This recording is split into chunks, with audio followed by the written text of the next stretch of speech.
Durga study में आप सभी लोगों का स्वागत है दोस्तों। कल हमने शीत युद्ध के बारे में पढ़ लिया था। आज हम पहला विश्व युद्ध और द्वितीय विश्व युद्ध और महाशक्तियों का उदय के बारे में पढ़ेंगे।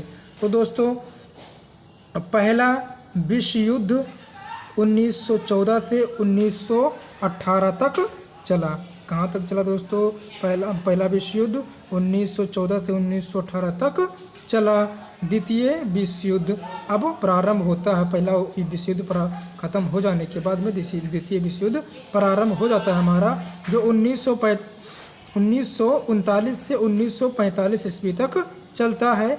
जो द्वितीय विश्व युद्ध हुआ था वो दो गुटों के बीच में लड़ा गया था। इसमें प्रथम गुट था मित्र राष्ट्र और दूसरा गुट था धुरी राष्ट्र।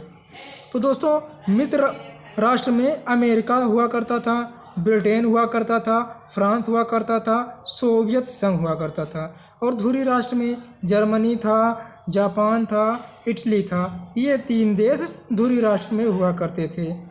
जब हमारा द्वितीय विश्व युद्ध समाप्त होता है तो तब दो महाशक्तियों का उदय होता है। अब देखते हैं हम दो महाशक्तियों का उदय। दोस्तों, हम देखते हैं दो महाशक्तियों का उदय। अमेरिका, सोवियत संघ 1945 के बाद में आई। ये दो महाशक्तियां द्वितीय विश्व युद्ध समाप्ति के बाद में सामने आई, विश्व के सामने आई। अब हम देखते हैं दो ध्रुवीय विश्व। हम देखते हैं अब दो ध्रुवीय विश्व। दो ध्रुवीय विश्व क्या था दोस्तों? यूएसए और यूएसएसआर। यूएसए में पश्चिमी खेमा और पूर्वी खेमा दो भागों में बटा हुआ था। दो विश्व हो गए थे।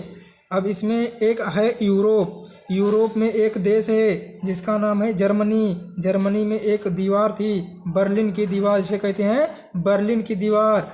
और बर्लिन की दीवार दो भागों में बट चुकी थी, जिसमें एक हुआ करता था पश्चिमी जर्मनी और दूसरा हुआ करता था पूर्वी जर्मनी। पश्चिमी जर्मनी में यूएसए और यूएसएसआर आया करते थे। धन्यवाद दोस्तों। अब हम अगला टॉपिक कल पढ़ेंगे।